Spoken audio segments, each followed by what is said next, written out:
নমস্কাৰ, মোৰ অন্য এটা ভিডিঅ'লৈ আপোনালোকক স্বাগতম জনাইছোঁ। এতিয়া আমি দেখাবলৈ গৈ আছোঁ অসমৰ বিখ্যাত, ভাৰতৰ বিখ্যাত, এছিয়া বিখ্যাত ৰংঘৰ। এই ৰংঘৰ বাকৰিত বহুতো ইতিহাস আছে, সকলোবোৰ দেখাবলৈ চেষ্টা কৰিম।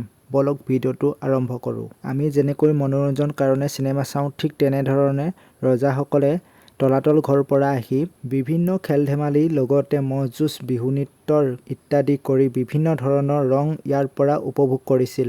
সকলোবোৰ দেখাম। ৰংঘৰটোৰ ওপৰলৈ উঠিবলৈ চেষ্টা কৰিম। আপোনালোকে ভিডিঅ'টো চাই থাকক।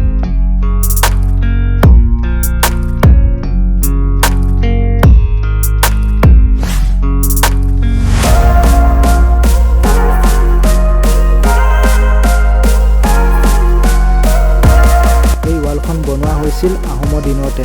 বলক ভিডিঅ'লৈ সোমাই যাওঁ।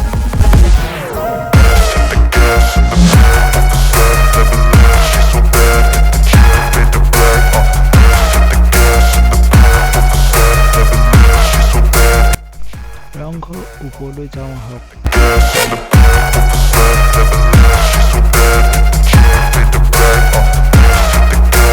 ইয়াতে বহি ৰজাসকলে বিহু নৃত্যৰ ম'হ যুঁজ উপভোগ কৰিছিল।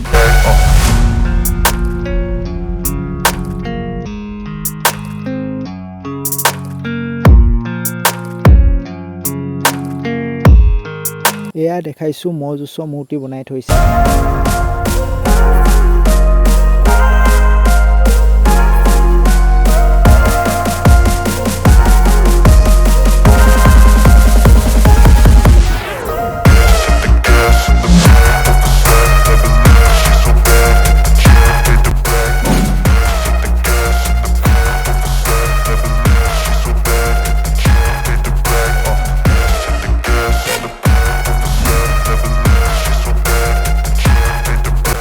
আমাৰ লগত সহপাঠী আহি আছে।